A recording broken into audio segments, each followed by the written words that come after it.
Bueno, pues vamos a iniciar. Buenas tardes a todos. Ya estamos en esta primera transmisión del día de hoy desde Indecat y estamos aquí como cada jueves con nuestras cápsulas de hablando de derecho de daños. Recuerden que son pláticas introductorias de manera previa para que ustedes conozcan un poquito de nuestra maestría en derecho de daños, que es coordinada por mi querida doctora Marisol Martínez Reyes, quien dirige esta maestría y que cada jueves nos trae un tema diverso, pero también nos trae la oportunidad de conocer un poquito a algunos de los docentes que van a estar formando parte de esta maestría en Derecho de Daños que se estará impartiendo de manera 100% virtual aquí en INDECAT y que la vamos a arrancar este próximo 2 y 3 de septiembre. Y precisamente hoy en esta charla de Hablando de Derecho de Daños vamos a hablar del tema de discriminación, violencia y acoso en las relaciones laborales. Y para ello, mi querida Sol, bienvenida como siempre, como cada jueves. Gracias, Cristi. Sí, efectivamente, hoy tenemos a una de las que serán ponentes en nuestra maestría de Derecho de Daños que inicia este 2 y 3 de septiembre. Ya estamos muy próximos y bueno, vamos a presentar, si te parece, Cristi, ayúdanos con presentar a Lucía López Coquet. Así es, a quien le damos, exacto, mi querida doctora Lucía López Coquet, que está conectada con nosotros. Estas son de las bendiciones de las cuestiones virtuales. Ella está en Córdoba, en Argentina, y hoy viene a hablarnos de este tema. Mi querida Lucía es abogada por la Universidad Nacional de Córdoba, cuenta con un magíster en Derecho de Daños por la Universidad de Girona, España. Está adscrita en la asignatura privado séptimo, Derecho de Daños. Es docente adjunta en la asignatura privado 7, igual derecho de daños, e investigadora en la Universidad Católica de Córdoba. También es profesora titular en la asignatura del contrato de empresa y derecho de daños y es investigador en la Universidad Empresarial Siglo XXI, esto en Argentina. Mi querida Lucía, bienvenida a Indecat por primera ocasión y todos muy contentos de que te sumes a la plantilla docente precisamente de esta maestría en Derecho de Daños. Bienvenida aquí a México de manera virtual.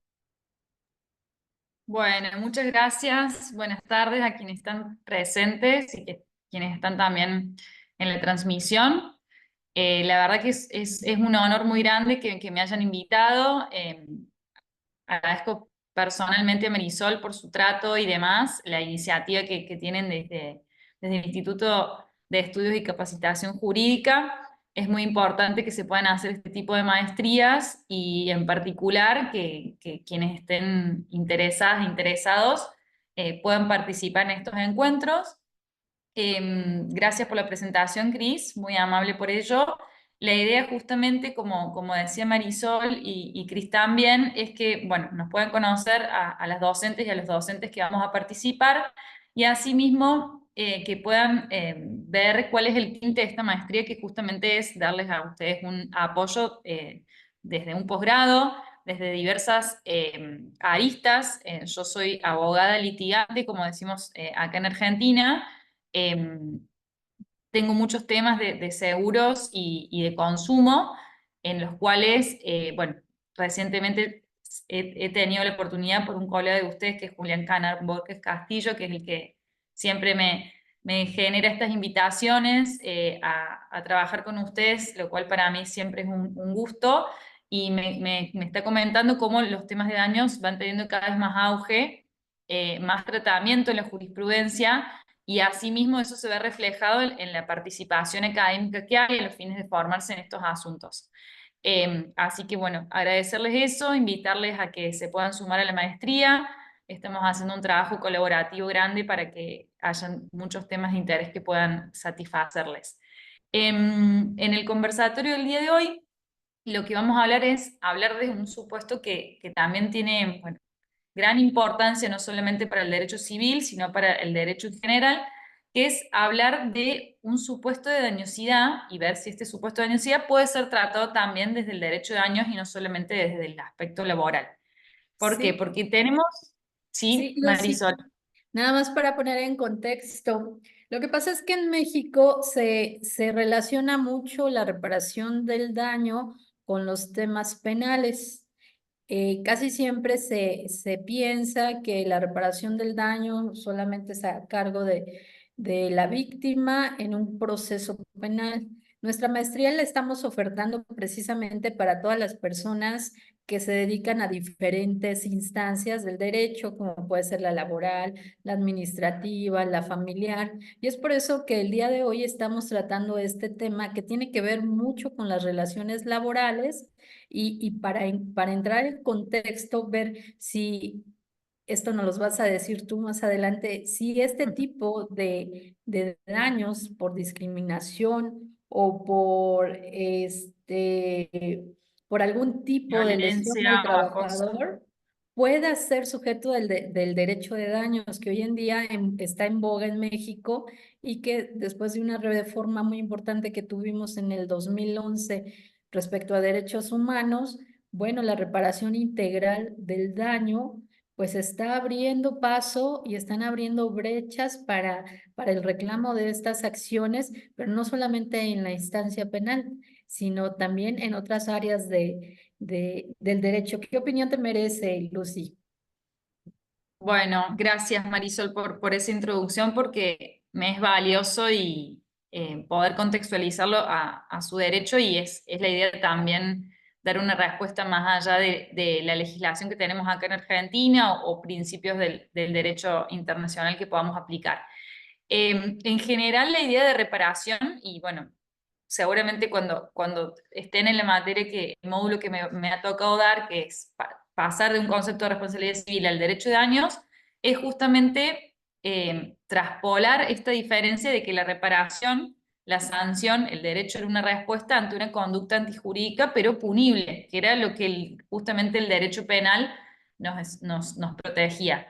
Ya hablar de una reparación desde un punto de vista civil, desde el derecho privado, es justamente ver si estas situaciones de discriminación, violencia o acoso en las relaciones laborales, a más de tener una sanción o una respuesta de parte del derecho penal, de parte del derecho laboral o incluso desde el derecho administrativo, en caso de que se inicie un sumario cuando hay un empleo público, por ejemplo, también pueden ser atendidas reparaciones de índole patrimonial, sea que la lesión que se cause sea en el patrimonio de la persona o en la faz extrapatrimonial, porque ya vamos a ir viendo que puede suceder que esta situación de dañosidad o de violencia o de acoso o de discriminación le impida a la persona acceder a un mejor puesto de trabajo, por ejemplo, porque se le genera una incapacidad psíquica. Y por O ejemplo, entonces ahí sí, dime. por ejemplo, Lucía, ¿qué podemos entender precisamente por eso, por violencia en las relaciones laborales? Porque la palabra por sí ya habla de un daño, ¿no? Pero Sí. cualquiera puede decir, me están generando violencia derivada de una relación laboral o tiene algunos requisitos para poder determinarse como violencia en la relación laboral. Mira, excelente tu pregunta porque me da el paso a lo que iba a plantear. Para mí me parece valioso comenzar por el concepto de violencia en el trabajo que nos determina la Organización Internacional del Trabajo, que es bueno, una organización que en lo que hace este concepto, lo que dice es que estamos hablando de toda acción que puede ser por omisión o por una acción positiva que justamente no coincide con una actitud razonable respecto a la tarea específica que se ha encomendado y en donde lo que se verifica es que hay un ataque, se perjudica, se degrada o hiere a una persona en el marco de un trabajo o debido directamente del mismo. Entonces, justamente hablar de esta situación o hablar del concepto de moving, que es acoso al trato moving en situación del trabajo, es una conducta, digamos, que es persistente, es demostrable y que no solamente es ejercida por una posición jerárquica dentro de una relación laboral. Eso también es importante. Entonces, para ir desglosando el concepto, estamos, digamos, el medio, la ocasión, la circunstancia del trabajo es lo que promueve que se realice, digamos, este acto dañoso, este evento dañoso que, como bien dije, incluye las omisiones. Y a su vez, tenemos que hablar de que puede ser entre pares, es decir, personas de la misma posición jerárquica, entre superiores e inferiores, de un lado o del otro. ¿Bien? Porque muchas veces se confunde y se considera que esto ocurre de la persona superior a la inferior y no necesariamente es así. Y a su vez, lo que nos plantea desde el punto del derecho de daños es si estamos hablando de una responsabilidad de tipo directa o una responsabilidad de tipo indirecta. ¿En qué sería y en relación a lo que vos planteas como para complementar el concepto, María Sol? En el caso de que, por ejemplo, nosotras fuéramos compañeras de trabajo y Cris fuera nuestra superiora, puede ser que yo ejerzo una violencia respecto a vos a los fines de ¿qué? De incomodarte, a los fines de que vos no tengas el incentivo de presentarte, por ejemplo, una postulación para rendir un concurso, a los fines de que vos hagas mal tu tarea, y eso me beneficie, digamos. Entonces, generalmente, digamos, el beneficio está en que la persona deje de hacer algo para que yo lo obtenga o simplemente por un trato discriminatorio que no tiene ninguna razón de ser o no hay un objetivo concreto. Entonces, en ese caso, de mí respecto a vos, va a haber una responsabilidad directa por el hecho propio. Bien. Ahora bien, de Cris como empleadora nuestra puede haber una responsabilidad indirecta por el hecho de la dependiente que voy a ser yo, que es una responsabilidad de tipo objetiva. Y acá es lo más vanguardista que tenemos en relación a la responsabilidad civil por moving. ¿Por qué? Porque se incluye no solamente la responsabilidad propia, o sea, por un hecho culposo o doloso, que sería la clasificación clásica de responsabilidad directa, que podría ser asemejable a la responsabilidad penal, sino que también hablamos de una responsabilidad de tipo objetiva. ¿Por qué? Porque muy entusiasmadas por este tema, con María Sol conversábamos previo a esta charla de la constitucionalización del derecho privado, que entiendo que ustedes, al haber reconocido el derecho a la reparación plena e integral en su constitución, en su ordenamiento, ya van hacia esa misma corriente. ¿Qué nos está diciendo? Nos está poniendo de resalto que las garantías constitucionales que tenemos respecto a nuestros derechos, el trato digno, a trabajar en un derecho en un ambiente sano, a que se proteja nuestra dignidad, etcétera, etcétera, que nosotros lo tenemos garantizado directamente en nuestra Constitución, eso es pasible de protección desde el derecho privado. Derecho privado me refiero tanto al civil y comercial. En Argentina ya hace bastante tiempo que los tenemos de manera unificada en un código que es tanto civil como comercial y que ya la distribución clásica o la clasificación clásica de responsabilidad extracontractual contractual está prácticamente mixturada. Hay algunas leves diferencias que quedan, por eso lo aclaro, porque sé que en México todavía es muy marcada la diferencia, que apuntaría que, por ejemplo, sería lo mismo en supuestos de empleo público o privado, cómo se aplicaría. Pero lo importante es que podamos ver, y así lo vamos a trabajar en la maestría, si estos conceptos generales o ya hacer esta recepción normativa de principios tan considerables y tan amplios como la reparación plena e integral, nos permitan pensar en una indemnización fundada en la responsabilidad civil, incluso en supuestos en donde ya se indemniza por la ley laboral. ¿Bien? No sé bien. Así es, Lucy, si me permites hacer una Sí, por acotación. favor, con gusto. Efectivamente, nosotros tenemos constitucionalizado ya el derecho a la reparación integral del daño. Es como algo incluso nuestro artículo primero, fíjate, el primero de la Constitución ya eleva a rango constitucional ese derecho fundamental a la reparación del daño, pero no se queda ahí, sino también tenemos constitucionalizado el derecho al trabajo digno. Tenemos un artículo 123 bastante extenso que marca tanto el derecho de trabajo privado como el del Estado. En razón a eso, hay una corriente que habla sobre el tema de la competencia. Y es que creo que eso es de mucho interés para las personas que nos escuchan, porque estamos hablando, tú dices, de una responsabilidad civil, pero esta responsabilidad civil es llevada a los tribunales laborales o un juez civil válidamente puede apreciar y analizar esa figura del moving para determinar una sentencia, una indemnización, determinar si hay un daño moral derivado de este tipo de discriminación, acoso o violencia en el trabajo. ¿Cómo se maneja eso?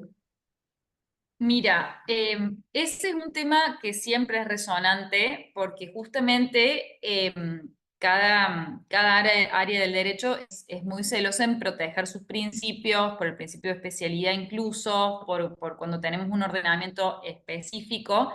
Entonces, yo estaba tratando de buscar también, comparando un poco el presente que me habías enviado vos de la Corte de México, cómo se venía dando en Argentina estos supuestos, ¿por qué razón? Porque la situación de dañosidad puede ser que directamente se plantea a raíz de un juicio laboral, bien, o puede ser que esta situación de dañosidad ya haya sido con posterioridad o que no se requiera directamente una reparación con la tarifación de las indemnizaciones en sede laboral.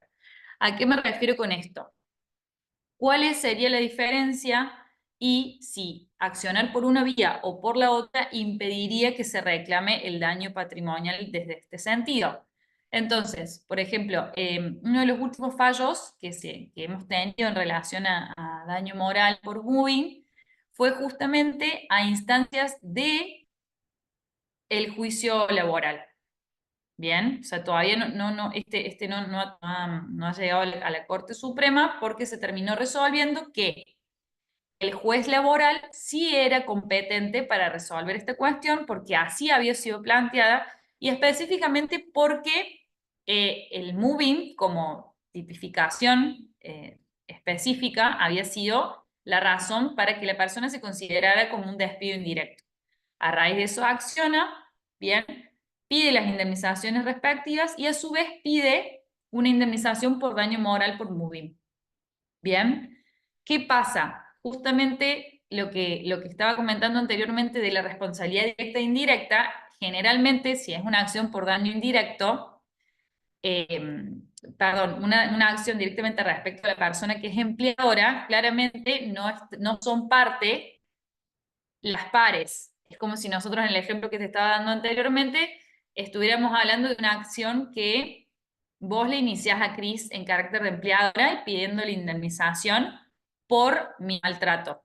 Bien, entonces ahí, ¿cuál es el punto que se plantea? Si bien se facilita porque toda la prueba en relación al moving viene relacionada a la causa laboral, lo cierto es que nos queda sin reclamar a otra de las legitimadas pasivas, que sería la agente dañadora directa.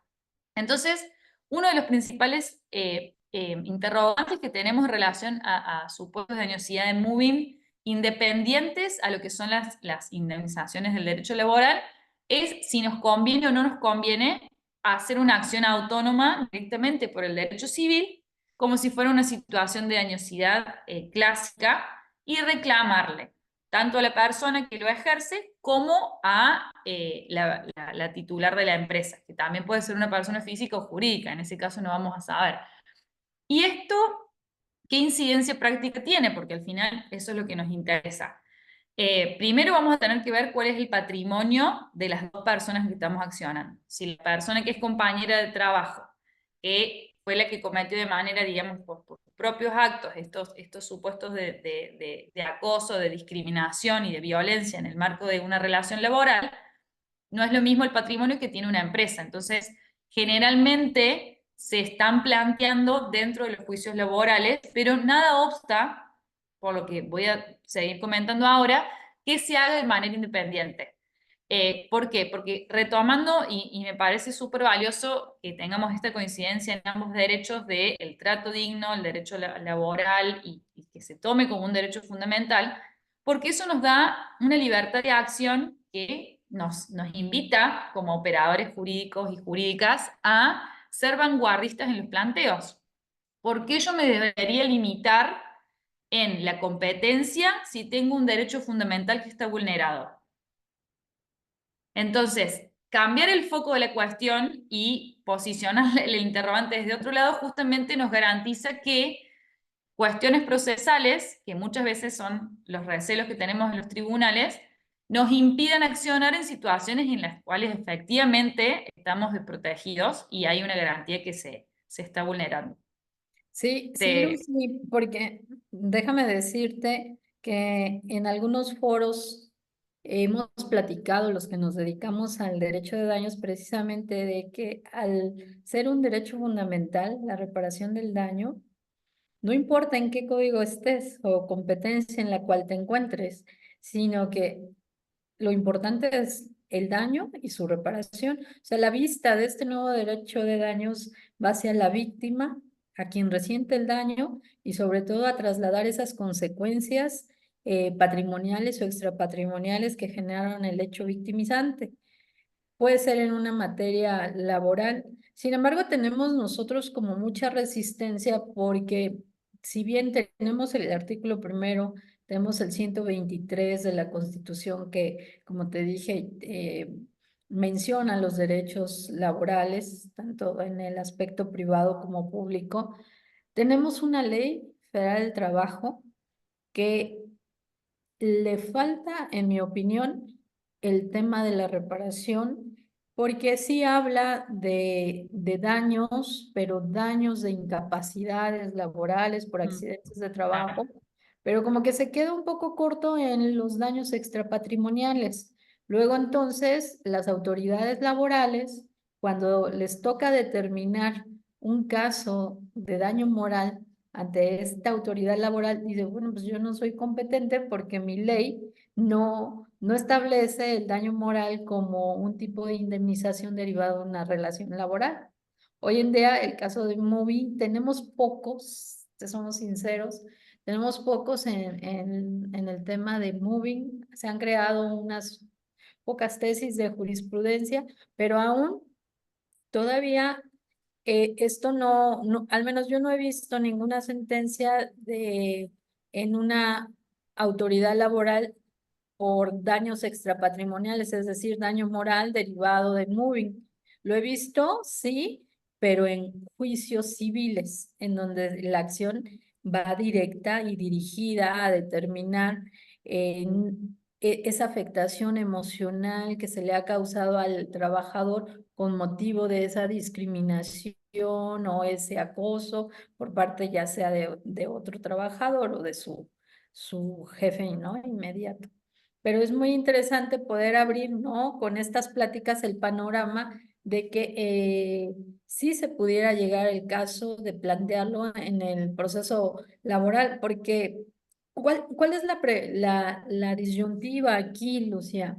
Lo que a mí me parece es, presentas un caso de acoso laboral en la vía laboral y si el juez o la autoridad determina que sí hay daño emocional, pero que él no es competente, te está mandando a la vía civil a otro procedimiento que va contrario incluso de la expedita justicia y pronta, ¿no? Pronta y expedita que también me imagino debe de haber en tu constitución eso.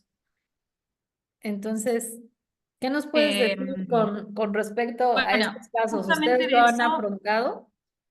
ahí fui tomando nota y bueno, le agradezco a quienes están presentes y han encendido la cámara. Por supuesto que quedo atenta a las intervenciones o a los interrogantes que vayan surgiendo, pero me parece muy valioso, primero, reconocer de que cuando hablamos de indemnizaciones en sede laboral estamos hablando de incapacidades que surjan a raíz de una situación de trabajo, ¿bien? O sea, esos son lesiones propias de la índole laboral. Y esto me lleva a recordar que el concepto de antijuricidad que tenemos, por lo menos en Argentina, entiendo que en México también es muy similar, es un concepto de antijuricidad de tipo amplio, de tipo, digamos, atípico, en el sentido de que siempre va a ser, es antijurídico todo daño que no está justificado. Entonces, la contraposición es al ordenamiento jurídico integralmente considerado. Entonces, considero que haciendo un análisis digamos, más global y más de tipo macro, en los ordenamientos específicos, como son las leyes laborales, conceptualizar ya de manera expresa, o sea, una antijuricidad formal, que procede el daño moral por violencia, acoso o discriminación, se estaría como contrariando un poco el sistema si ya sabemos que esas situaciones de dañosidad están protegidas teniendo en cuenta este concepto, o sea, porque ya son antijurídicas, porque no, es un daño que no está justificado. Entonces, con ese concepto de antijuricidad yo entiendo que no deberíamos tener conceptualizado de manera expresa esas conductas, siempre la norma expresa ayuda y evita inconvenientes en ese término, pero me parece que por vía de interpretación legal se puede llegar a eso. Y por otro lado, considero que las leyes, digamos, laborales siempre son a favor del trabajador por vía de presunciones, entonces también tenemos lo mismo que estás mencionando respecto a que no podemos darle a la persona trabajadora encima que ya tiene una vía, que ya ha transcurrido un proceso que muchas veces es revictimizante en lo que ha padecido, instarla a esa persona a que inicie una acción autónoma por daño moral, al fin de protegerla, al final está revictimizando en ese aspecto. Pero sí considero que los beneficios de iniciar en sede civil hacen que el matiz de la persona que es juzgadora, en ese caso, está focalizada a aplicar los principios del derecho privado. Entonces, la forma de analizar la procedencia de una indemnización es más adecuada y tiene justamente ese sesgo de indemnizar desde un punto de vista de la reparación plena e integral. Entiendo que por corriente jurisprudencial, si se establece de manera más asidua que en los procesos laborales en los cuales se confirma una situación de moving proceda una indemnización por daño moral, tal vez se animen las juezas y los jueces laborales a no temer que se los considere incompetentes. Pero sí, como todo cambio, requiere que quienes estamos operando como de manera externa, tanto en el asesoramiento como en la defensa, nos animemos a plantear eso. No sé si respondo de manera completa a tu pregunta, pero sí me interesa detenerme en un supuesto que es bien de nuestra materia y lo vamos a tratar mucho en la maestría, que es pensar en una responsabilidad objetiva por supuestos de moving. Bien, porque cuando hablamos de responsabilidad objetiva, la persona que demanda, y como bien referiste, María Sol, ahora ponemos el foco en la persona que es víctima y no en la persona que es agente dañadora, con todo lo que eso implica, justamente evitamos que la persona que sufrió esas situaciones de violencia o en un daño en general tenga que acreditar la culpa o el factor de atribución de tipo subjetivo con toda la dificultad probatoria que eso acarrea. Entonces, hablar de una responsabilidad objetiva es, si se acredita en un proceso laboral que existió moving, esa prueba puede ser trasladada al proceso civil, lo único que va a tener que, digamos, la única eximente de responsabilidad que le va a caber a la persona o a la persona jurídica, persona física, a la empresa que actuó como empleadora para eximirse de responsabilidad es demostrar la causa ajena. Que en esto creo que tenemos las mismas eximentes. Causa ajena es el hecho de un tercero o una tercera porque no se debe responder, que si es una persona que es empleada, sí se tiene que responder porque hay dependencia civil. El hecho de la propia víctima, a menos que se acredite que la situación de moving fue generada por la propia víctima, lo cual es complejo si ya lo tenemos acreditado en otro proceso. Y el caso fortuito de la fuerza mayor, que entiendo que es un eximente que deviene abstracto en este supuesto. Entonces, ¿por qué hablaríamos de responsabilidad objetiva? Porque no sé si recuerdan cuando comenzamos a conversar, el concepto que nos da la Organización Internacional del Trabajo nos establece que justamente esta situación de trabajo es la que facilita que se lleve a cabo este evento dañoso, esta situación de dañosidad. Y en ese caso, cuando obramos como empresa, es decir, cuando actuamos como una actividad riesgosa, estamos actuando de una manera organizada, estamos actuando con una actividad que yo voy a tener un provecho por insertar un riesgo en la sociedad. Es decir, si yo tengo una empresa con una envergadura suficiente, con una organización considerable, con una gran cantidad de personas que trabajan a mi cargo en una fábrica, en situaciones que pueden estar, digamos, muy protocolizadas, que no es lo mismo una pequeña o una mediana empresa, claramente no puedo, porque es una garantía constitucional, no analizar si en esa situación de trabajo se está vulnerando alguna garantía, trato digno, el derecho a trabajar de una manera que se respete la salud en un sentido amplio también, tanto física como psíquica, o que se generen rispideces entre compañeras o compañeros de trabajo, y ni hablar si hay también en una situación de abuso de poder con una jerarquía que es la que está facilitando que se cometa esa situación de dañosidad.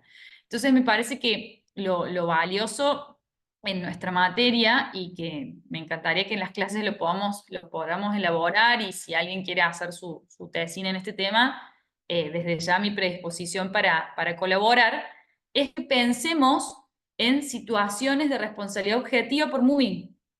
¿Para qué? Para darle otra entidad a esta reparación, y a su vez para que los rubros que se vayan a reclamar, tanto patrimoniales como extrapatrimoniales, no tengan la limitación que tiene la ley especial laboral en este caso, que son muchas veces limitadas, como bien decías, Marisol, que ese es otro tema que quería tocar. En Argentina también se han llegado a la Corte Suprema de Justicia de la Nación, que es nuestro máximo órgano jurisdiccional del país, situaciones en donde las indemnizaciones tarifadas de las leyes laborales especiales justamente iban en contra del principio de reparación plena e integral. Por supuesto que en la ley laboral necesitamos que haya tarifación, porque de otro modo se estarían judicializando absolutamente todos los reclamos del derecho laboral, y eso no le sirve al sistema ni a ninguna de las partes. Entonces, eso es importante rescatarlo, pero tampoco que por tarifarlo se esté alterando la reparación plena e integral. Entonces, me parece que es importante que tengamos en cuenta este aspecto de poder hablar de responsabilidad objetiva por estos supuestos.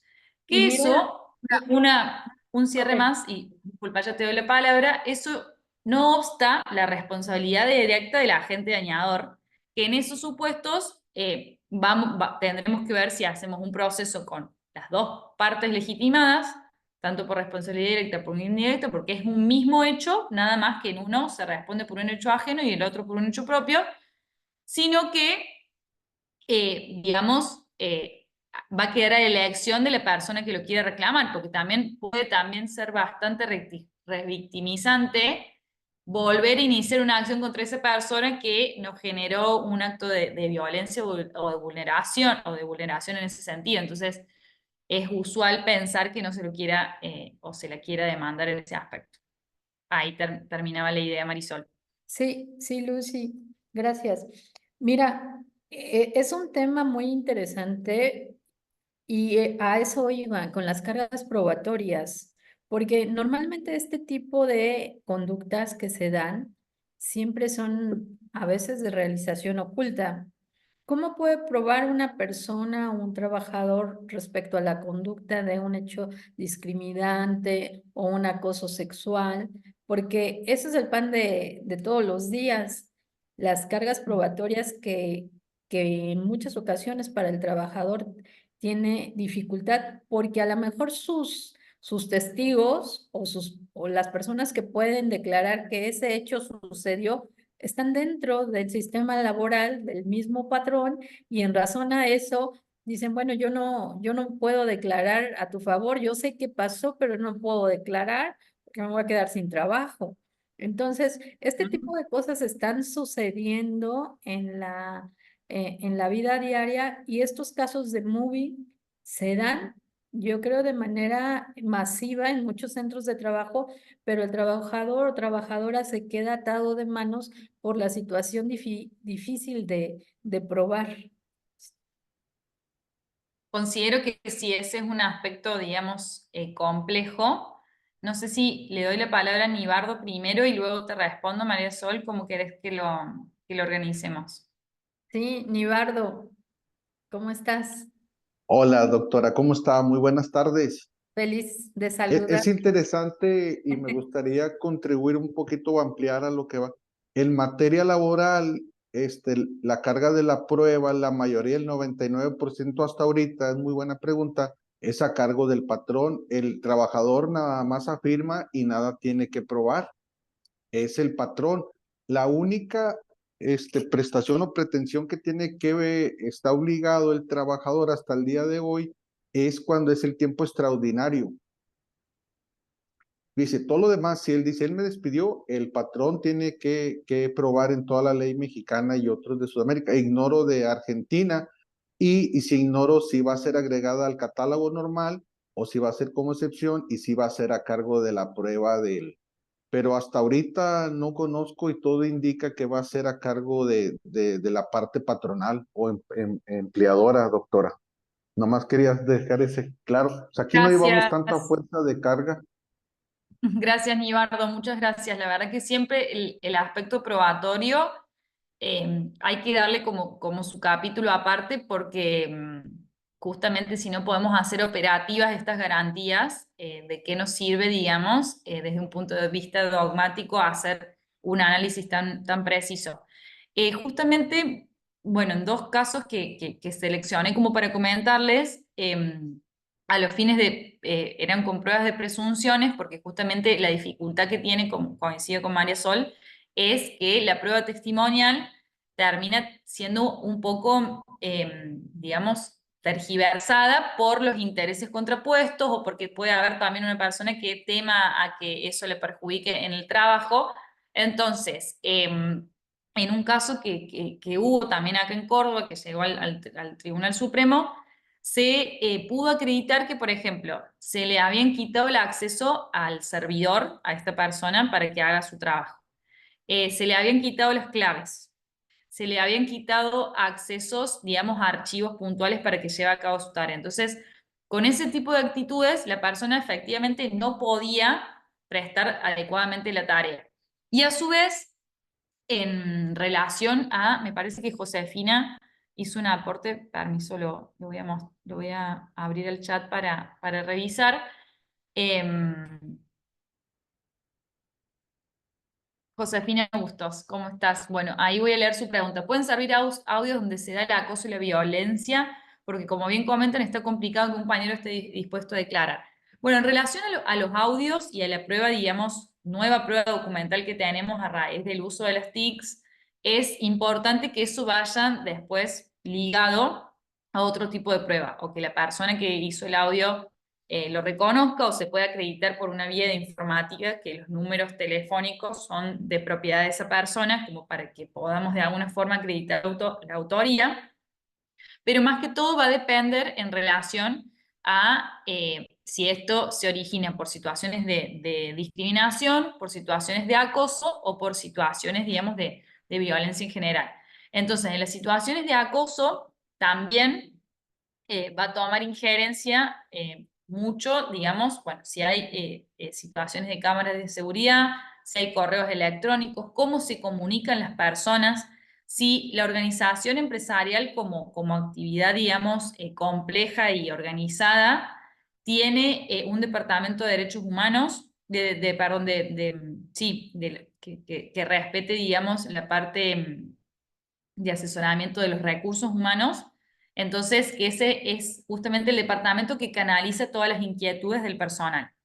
Si se ha intentado, digamos, por vías comentar o, por ejemplo, otra vez, en otro caso también se valoró mucho, decir, bueno, esta persona quería comentar esta situación que se estaba dando, digamos, que le generaba un perjuicio mientras desarrollaba sus tareas, y se pudo acreditar que en más de 10 veces mandó un correo a su superior para hacerle un comentario respecto a esto y no se le daba el espacio. Entonces, esa connivencia, como bien Nibardo comentaba, digamos, que es la parte empleadora, que sería la parte fuerte, te tienen que probar de decir por qué no se dio el espacio para comentar o por qué, digamos, la organización empresarial no fomentó que ese conflicto cesara.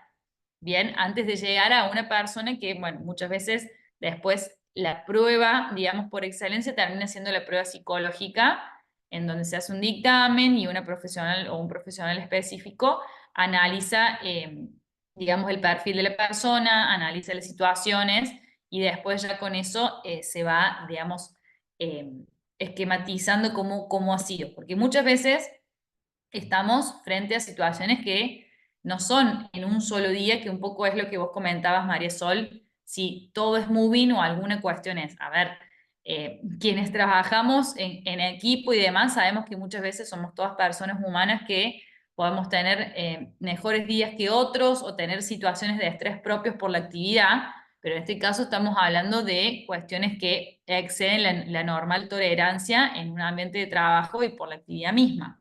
Entonces, la prueba psicológica termina siendo dirimente más que todo porque son cuestiones que se mantienen en el tiempo. Bien, empiezan a lo mejor con alguna cuestión más verbal o una no invitación o no dar participación, o, bueno, también depende de la actividad que se desarrolle. Imagino que en nuestro fuero podría ser una junior o un junior que esté intentando formarse y nunca se le invita a ir a una audiencia y a los demás sí. Digamos, los conceptos también son muy laxos y abarcativos a qué puede ser discriminatorio o no. Por ejemplo, en uno que les comentaba de la sala de Buenos Aires, la discriminación vino por la orientación sexual, que no tenía nada que ver con la tarea que se llevaba a cabo, y en ese caso lo que se pudo comprobar es el accionar omitivo, de la omisión que tenía, digamos, la organización empresarial en saber de que se lo estaba molestando a esta persona y que se lo agredía innecesariamente y no hacer nada. Entonces, es como pasa también en situaciones cuando analizamos la responsabilidad de los establecimientos educativos en supuestos de bullying en escuelas. Digamos, todas y todos hemos sido pequeños y sabemos que esas situaciones desafortunadamente suceden, entonces el mirar para el costado, felizmente hoy, desde una perspectiva del derecho de años, ya tiene un valor y presuncionalmente no hacer algo cuando tenemos un deber general de evitar causar un daño injusto, lo podemos matizar de otro lado. De hecho, la función preventiva en Argentina ha tomado gran envergadura, primero por el derecho ambiental, pero ya después en otros aspectos. Entonces decir, bueno, si yo tenía la posibilidad de que se evite un daño injusto y no lo hice, soy pasible de responsabilidad civil. Entonces, bueno, es animarse, por supuesto que digamos, vanguardista y muchas veces a lo mejor hasta incómodo. No todas las clientas o los clientes por ahí están dispuestos a hacer un planteo de ese tipo, pero considero que cada vez las herramientas son mayores y cambiar la perspectiva nos invita, digamos, a tener más elementos para hacerlo posible. Sí, Lucy, y fíjate que comentas algo muy interesante en el tema de hasta dónde podemos determinar que es un caso de bullying, porque aquí hay muchos temas. Igual y puede ser el caso de que una persona, aquí le llamamos que son medio sentiditos, es decir, que todo le molesta, que todo piensa que es en su contra, que si alguien te vio, ay, es que está pensando algo mal de mí. ¿Hasta qué estándar de situación, cómo se podría medir precisamente esa situación? Porque como dices tú, a lo mejor en nuestro ámbito, un pasante que diga, es que se llevan mejor a ella por ser mujer y a mí no, me están discriminando. Y resulta que a lo mejor no es cierto, la llevan a ella porque está más próxima a titularse, porque no sé, por las características del asunto o porque a lo mejor están buscando uno sí y uno no, y a ese día le tocó al pasante que no fuera y ya se siente discriminado. Eso es muy difícil de medir, ¿no te parece? Los temas igual de bullying también. Sí, sí, realmente que son, por eso digo que son muy difíciles de medir y muchas veces tenemos la creencia adquirida de que al ser tan difícil de probar, no va a ser atendido por el ordenamiento jurídico. Entonces, justamente hacer un cambio de cosmovisión en eso nos invita a decir, bueno, pero si yo tengo presunciones, si la persona que dice que no hay acoso, no hay discriminación, no tiene prueba alguna y no me está dando un espacio de conversación para ver cómo me siento en el trabajo. Si el principio de reparación plena e integral tiene recepción no solamente normativa, sino a nivel constitucional y es un derecho fundamental. ¿Qué gana una persona que está diciendo estoy en una situación de moving laboral con lo revictimizante que es en el proceso? Digamos, son preguntas que hay que posicionarse desde otro lado y son felizmente cuestionamientos que ha aportado el feminismo en muchas cuestiones, en muchas causas de abuso de menores. La Corte Interamericana de Derechos Humanos en eso siempre ha sido muy, muy dirimente en decir basta de revictimizar a la víctima. Entonces, justamente cuando se logra cambiar la pregunta y el foco de atención, es decir, bueno, como bien refería Nibardo, bueno, pero ¿cómo lo probaría? Pero bueno, ¿cómo lo probaría el otro?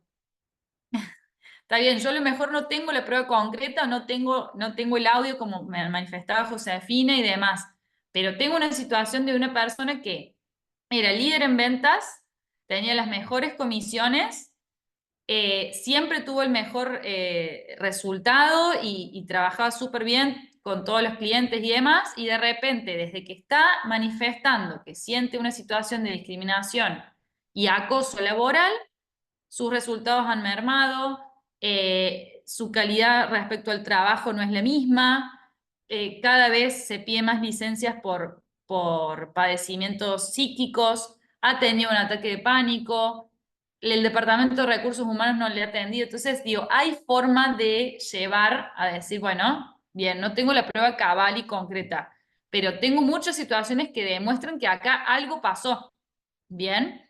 Y por supuesto, una juez, un juez, no va a hacer lugar a una condena desde el derecho penal si no verifica la conducta dañosa.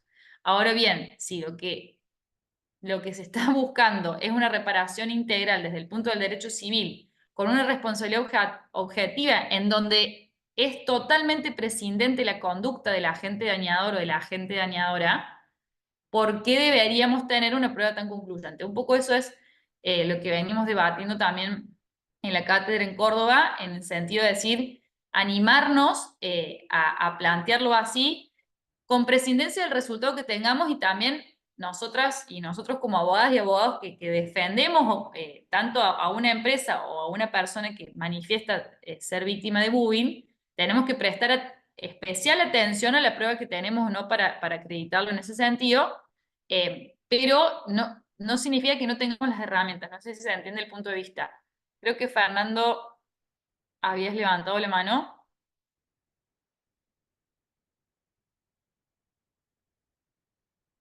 ¿Qué tal, Fernando? Buenas tardes. ¿Qué tal? Buenas tardes. Muchas gracias por todas estas cápsulas y para la maestría de Derecho de Daños. Y mi comentario es con respecto a de que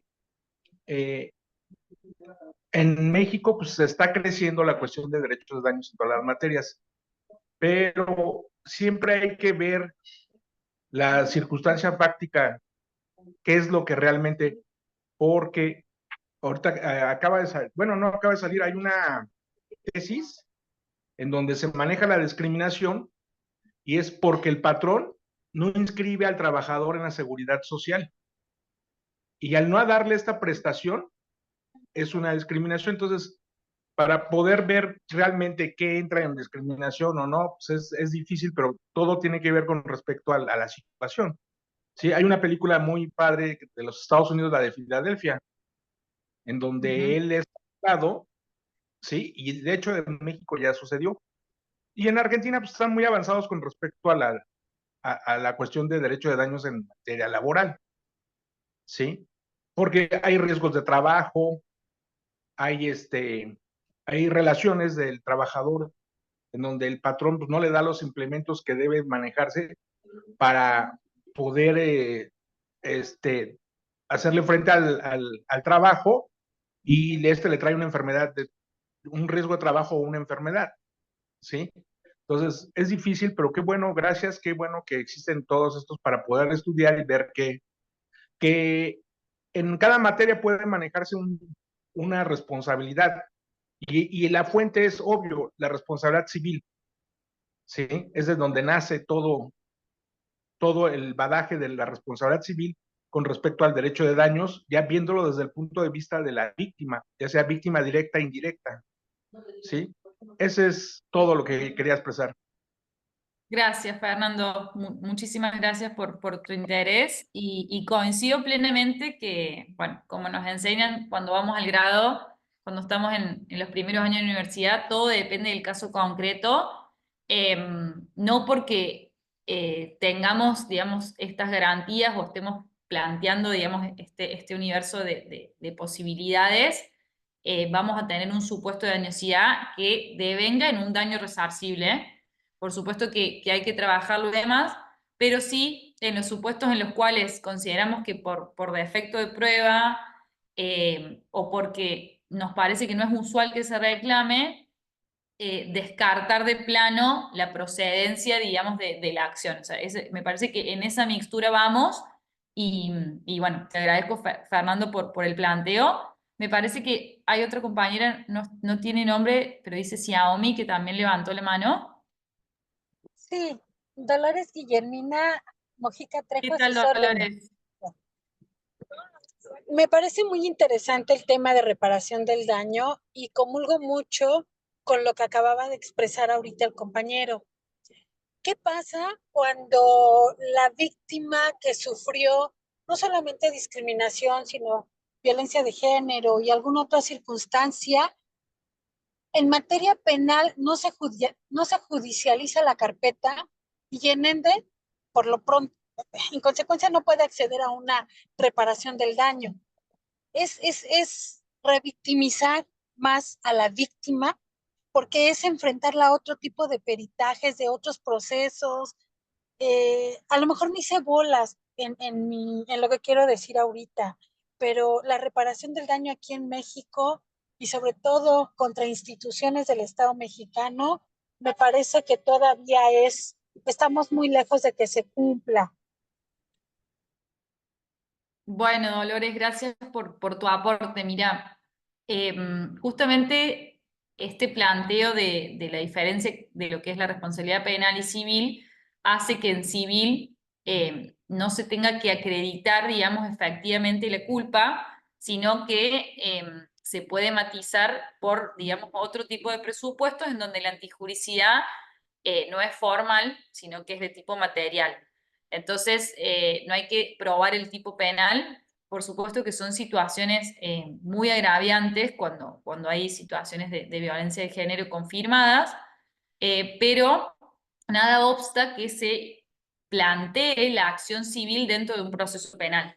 Bien, eso queda a elección de la víctima. Si la víctima no desea hacer una acción penal, puede directamente accionar civilmente, o si desea hacer la acción penal, o es la forma que ha tenido, porque por ejemplo se llega a una situación de violencia física que es empíricamente comprobable con una pericia, lo puede plantear directamente en ese sentido, que un poco es lo que decíamos con Fernando. O sea, hay que ver al caso concreto cómo se viene dando y a su vez también, no me acuerdo qué compañera había dicho, como personas que son más susceptibles, capaz pueden considerar que una cuestión es acoso y a lo mejor para otra persona no. Bien, pero digamos, los requisitos del moving se van agudizando a medida que este instituto va tomando más recepción en la práctica jurisprudencial y se van estableciendo situaciones de qué se considera moving y qué no.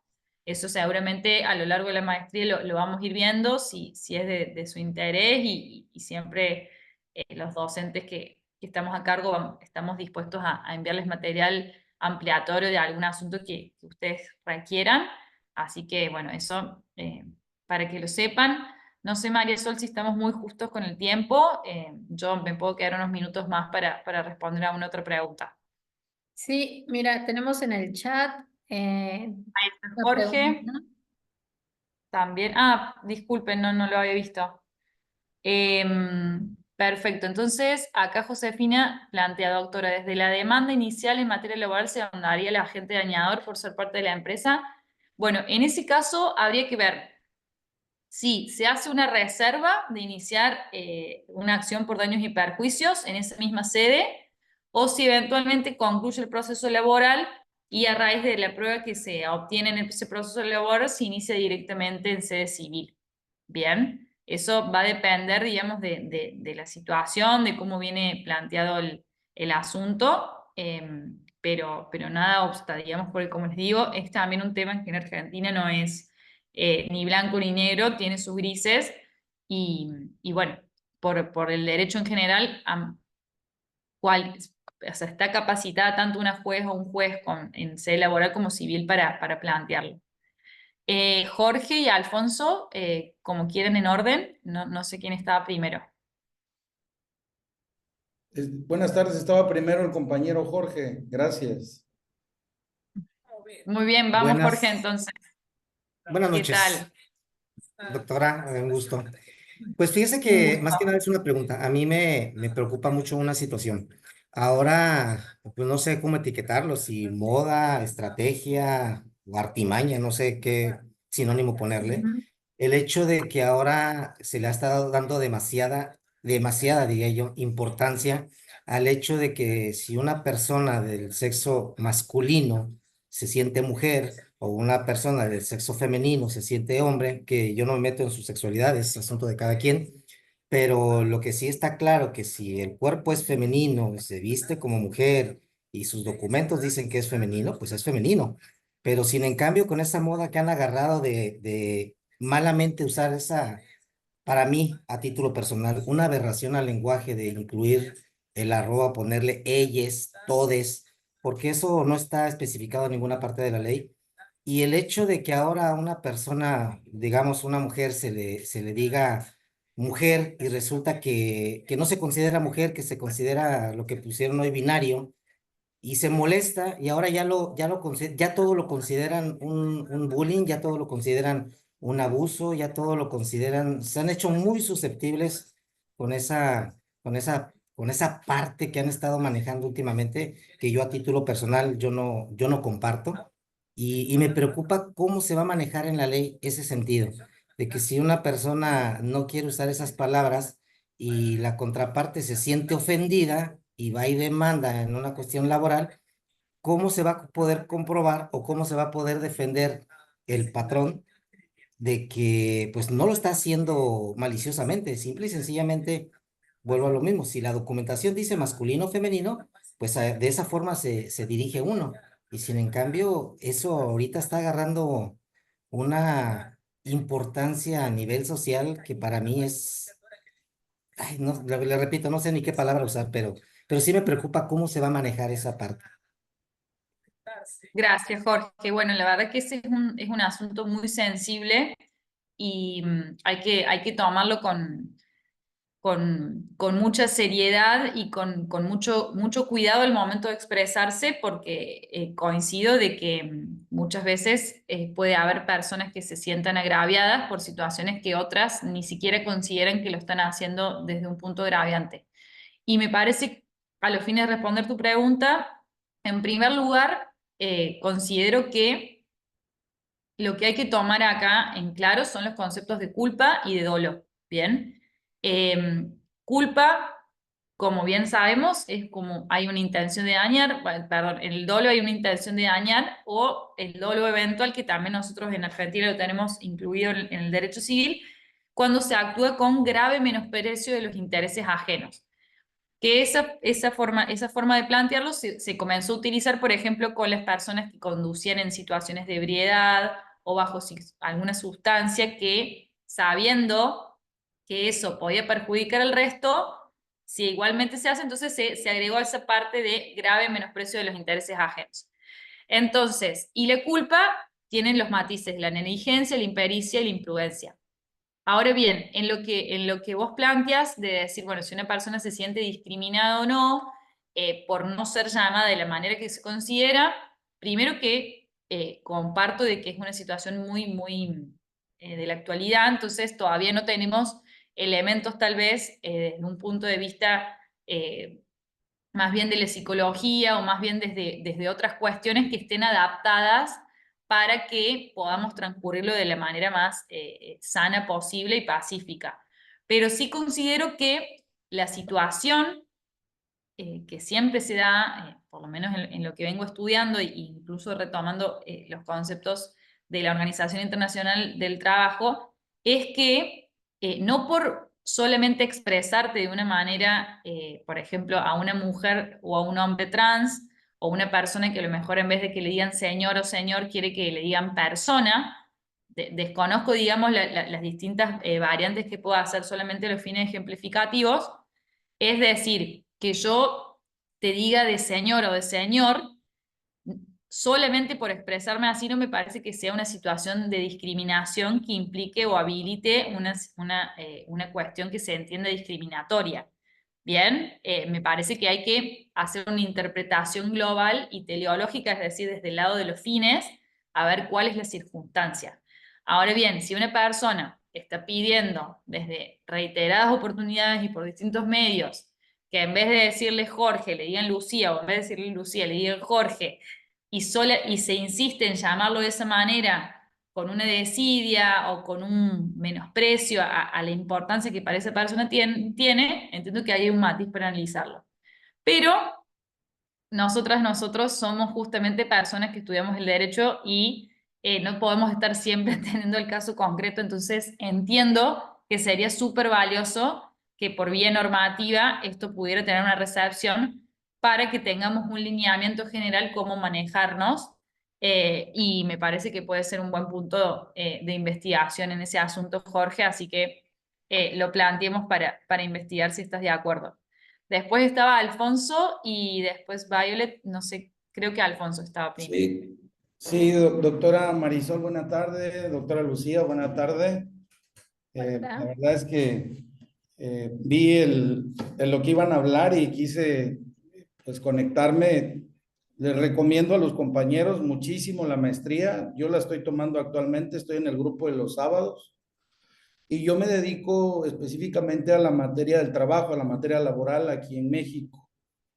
Entonces, yo considero que sí estamos avanzando, estamos dando pasos agigantados, porque si bien es cierto, todavía no tenemos en México sentencias en donde un juez laboral, como lo había comentado la doctora Marisol, en donde un juez laboral condene al pago de una indemnización por daño moral, pero ya empezaron a haber sentencias en competencia federal, creo que me parece que en el estado de Aguascalientes, en donde ya se pronunciaron respecto a medidas para que no se continúe repitiendo el acto generador del daño.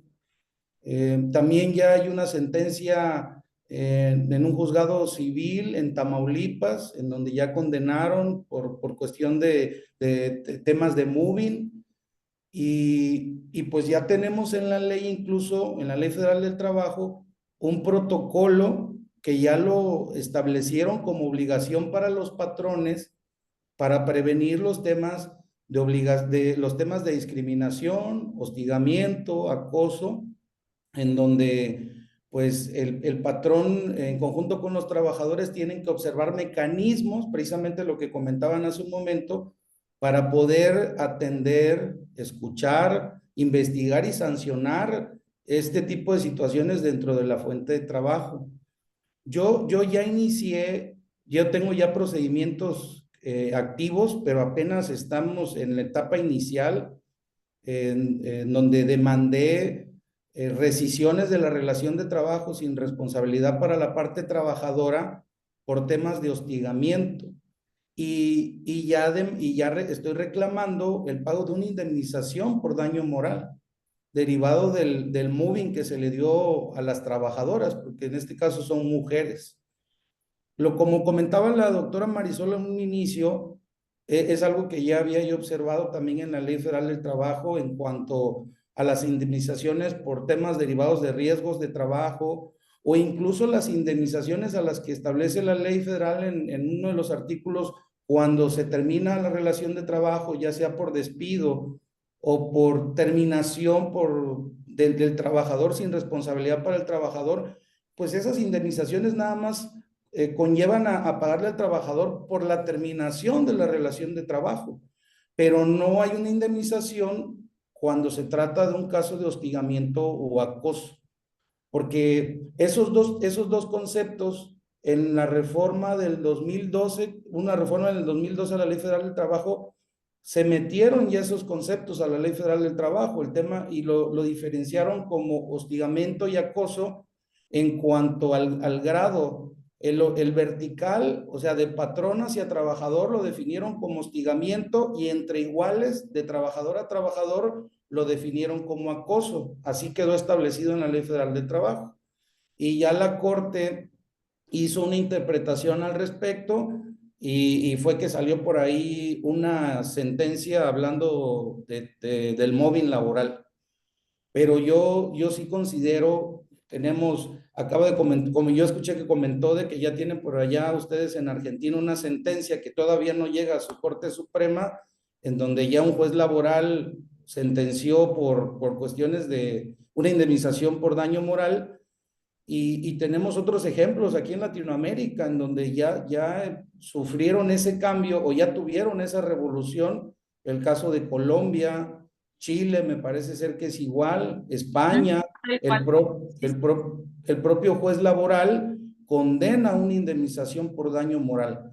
Y yo considero que en México, en un futuro, vamos a estar en la misma circunstancia. Ojalá sea alguno de mis asuntos, que lleguemos a la Corte con eso, porque pues considero que pues los jueces de primera instancia a lo mejor nos van a decir que no tenemos la razón, que no es la vía, que se tiene que ir a la vía civil, pero hay casos, yo considero que hay casos muy delicados en donde ciertamente, como comentó algún compañero, creo, la cuestión de, pues, se va a revictimizar al trabajador o a la trabajadora.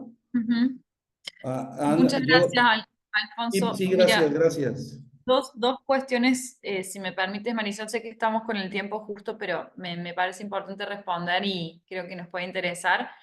Mira qué valioso lo que estás comentando de la función preventiva del derecho de daños.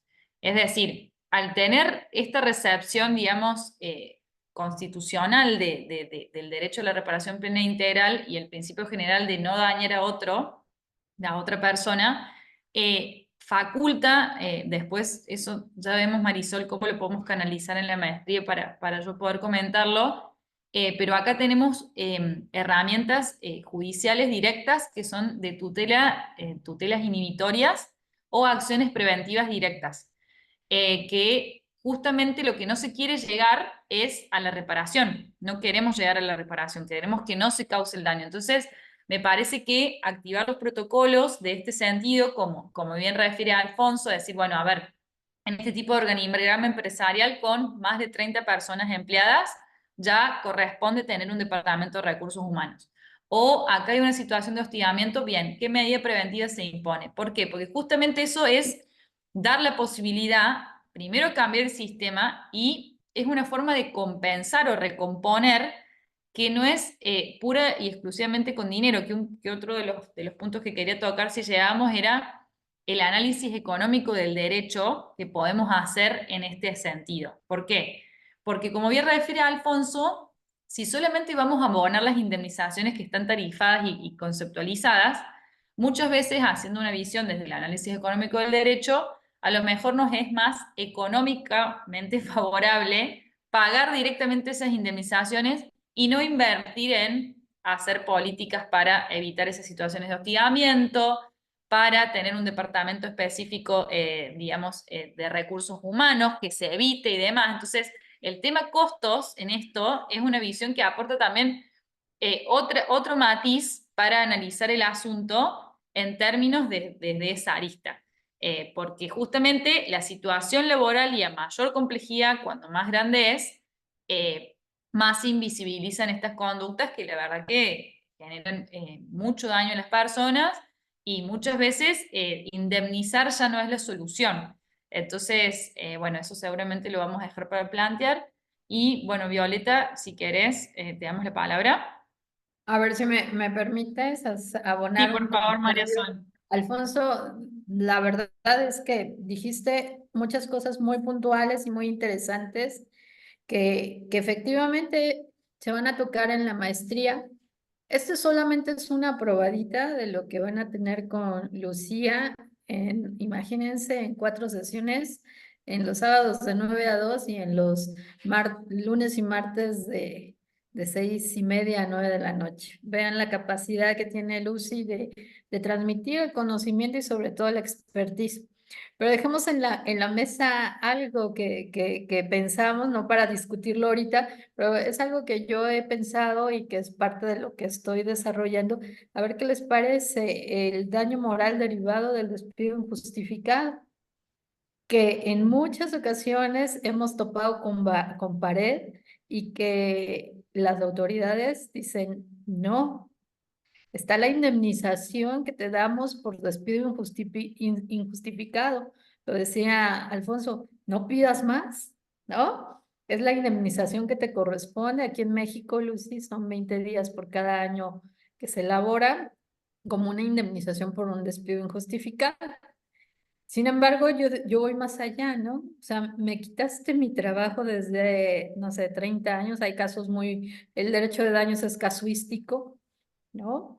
Hay que verlo caso por caso y tema por tema, pero definitivamente yo creo que abona a una cuestión que va más allá del sueldo que percibía la persona, sino que se debe de ver desde una óptica del daño extrapatrimonial que no puede ser excluida de la indemnización laboral derivada precisamente de esta situación, pero eso es un tema sasazo que Chile, he leído mucho de Chile, Argentina creo que también, pero lo vamos a dejar en la mesa y vamos a prometerles que vamos a hablar con Lucy otro día. Estamos sobre el tiempo, vamos a atender la manita levantada de Violet y, y bueno, nos das tu conclusión y yo creo que aquí le paramos porque podríamos llegar aquí hasta las 11 de la noche y seguimos hablando de temas tan interesantes porque cada vez que sacas un tema, hay como que sus bracitos y empezamos a tratar y no terminamos, Lucy, ¿te parece? Con gusto. Pero sí le quiero dar el espacio a Violet, que ella lo había levantado antes. Te escuchamos. Buenas noches a todos. Yo me dedico a la docencia y bueno, pues yo creo que es uno de los gremios que hemos sido más golpeados por el sindicato, asimismo también por las autoridades educativas de la Secretaría de Educación Pública.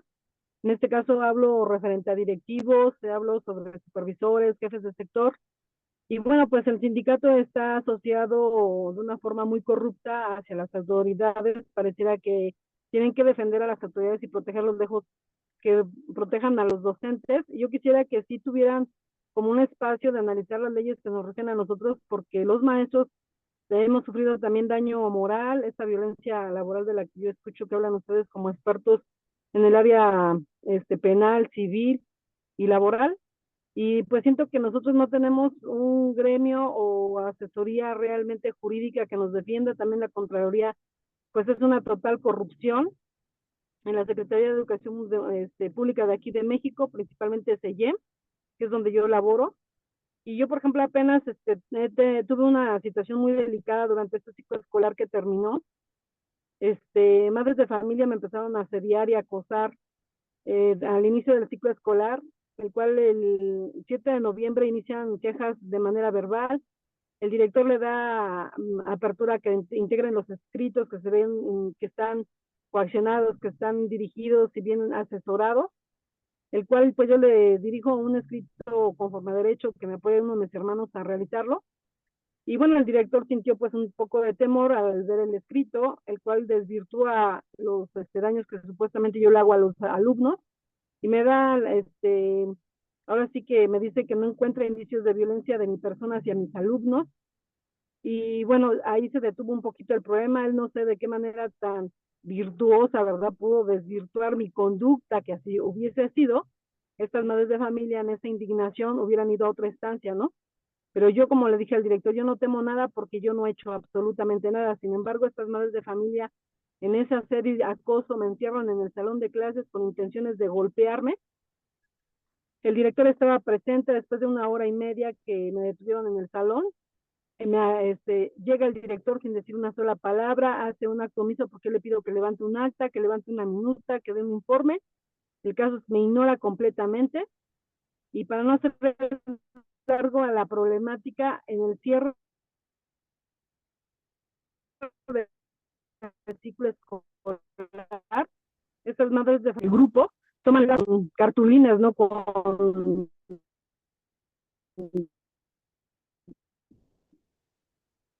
palabras Ya no de no te queremos, ya no te escuchamos, Violet. Creo que tu señal está bastante débil por el momento. pues, Ya no te escuchamos. bueno, no sé hasta dónde me hayan escuchado. Sí, a lo mejor ¿Ya puedes me probar escuchan? apagando la cámara y solo el sonido y que la señal sea mejor. Ok. Bien, entonces, en fin de ciclo escolar, toman la escuela madres de familia, ponen cartulinas ahí de repudio hacia mi persona, no te queremos en esa escuela, no queremos violencia psicológica, cosa que no tiene ningún fundamento de estas acusaciones. Las autoridades a la fecha no me notifican de las quejas ni de las personas que me acusan. Yo he identificado que son personas que desconozco, son otros grupos, son de la mesa directiva. Sin embargo, las autoridades, según me giran una medida precautoria, me mandan a la subdirección donde el trato de la licenciada Laura Gilda es de lo más nefasta, porque pareciera que estuviéramos ante un ministerio público, nos trata muy mal a los maestros que llegamos ahí. Y bueno, hasta ahorita yo desconozco justamente de estas quejas, de estas acusaciones, no conozco las personas que supuestamente me hacen estas acusaciones. Me tienen ahí y ahorita el director ya está organizándose con los mismos autoridades, el supervisor, jefe de sector y la licenciada jefa de personal, para hacer un reajuste en el personal, donde a mí ya me habían dado un oficio asignado con comisión y grupo, y no me han dado solución ante esta situación y me tienen en un área de castigo a la subdirección de aquí de Nezahualcóyotl. Entonces yo no sé, ante estos hechos también ustedes que pudieran tomar un poco de las leyes que nosotros tenemos, porque estamos en total indefensión, o sea, no sabemos ni a dónde acudimos, que tenemos la Contraloría, pero la Contraloría está inmiscuida en toda esta corrupción total, porque pues ahí pues se manejan intereses, se manejan negociaciones, y el magisterio estamos totalmente en la total indefensión ante este tipo de agresiones. No sé qué sugerencias me pudieran dar ustedes ante esto, Bueno, estudiosos de la materia. Violet, disculpa, mira, más que todo, bueno, lamentamos mucho la situación que estás experimentando. Este conversatorio un poco es a los fines de hacer un planteo de cómo se aborda este aspecto, esta problemática desde el derecho. Nosotros, bueno, ya me corregirá Marisol, pero tampoco podemos dar una advice, digamos, un asesoramiento puntual a algo que no conocemos porque sería parcializado y bueno, por una cuestión ética tampoco lo puedo hacer como abogada, litigante, pero sí me parece que deberías poder hacer la denuncia respectiva para, digamos, para que el Estado haga la investigación que corresponda, si así lo entiendes, y bueno, eventualmente una vez que se pueda acreditar toda la situación, hacer la reclamación respectiva. Pero bueno, sí, son situaciones muy complejas y es importante, digamos, poder canalizarlas por donde correspondan. A los fines bueno, de hacer como un pequeño cierre, porque ya nos hemos excedido mucho, vuelvo a ratificar el agradecimiento al instituto, a Marisol y a Cris por la invitación. Ya quiero que comience mi módulo para poder hacer la conversación de estos temas que nos tocan. Les agradezco la gran participación y la curiosidad por el tema, los comentarios que han hecho. La verdad que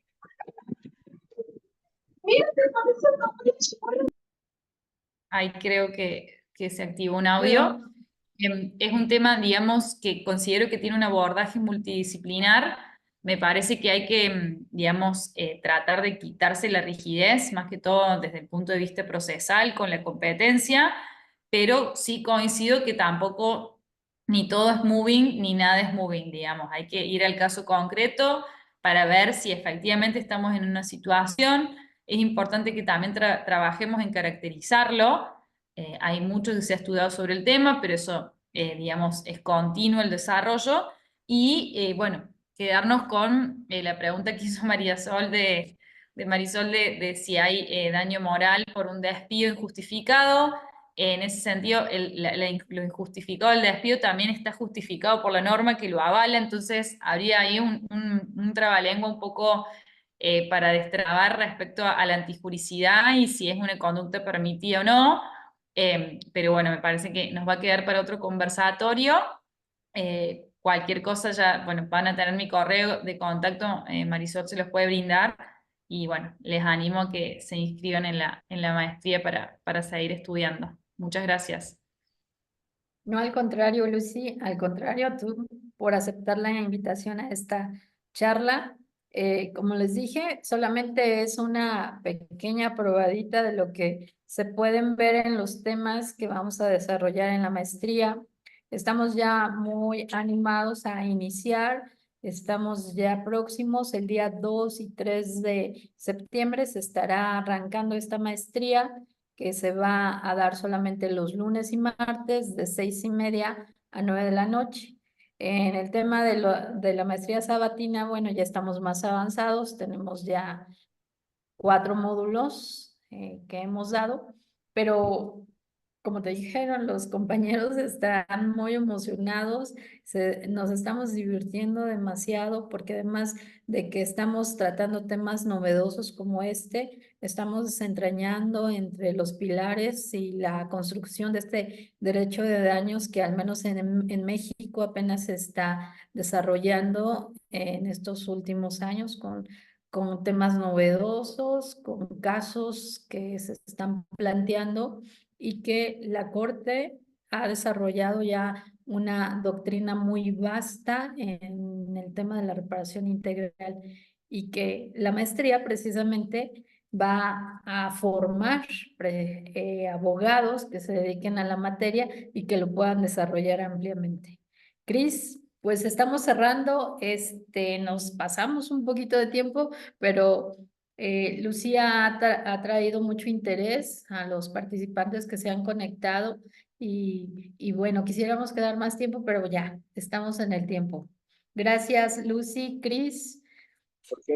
Así es, y precisamente por las preguntas que hacen, esta maestría es 100% virtual, como en este caso, mi querida Lucía está conectada desde Argentina, tenemos diversos ponentes en esta maestría de Derecho de Daños, que ya sería nuestra segunda generación, esta que va a arrancar el 2 y 3 de septiembre, lunes y martes, nos vamos a estar 5 horas, de 18:30 a 21 horas, pero por los 2 días son 5 horas, hablando de Derecho de Daños en diversas materias.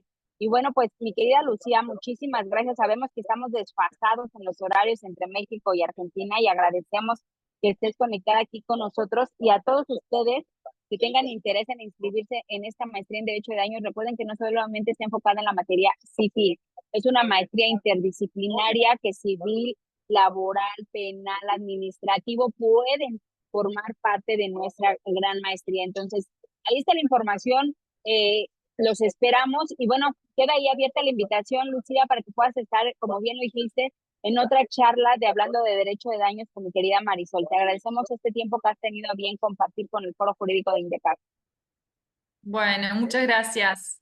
Que tengan buenas tardes, buenas noches ya acá en Argentina. Nos Gracias, vemos la buenas próxima noches a vez. todos. Muchísimas gusto. gracias y bueno, les dejamos la liga, aprovechen el descuento que tenemos de colegiaturas congeladas de 2,000 pesos durante todo el tiempo de la maestría y también tenemos un costo muy accesible ahorita en la inscripción. Ahí está la liga de WhatsApp para que puedan pedir toda la información, el plan académico, la lista de docentes, toda la información detallada se las podemos hacer llegar. Entonces, pues mi querida Sol, muchísimas gracias y nos vemos el siguiente jueves.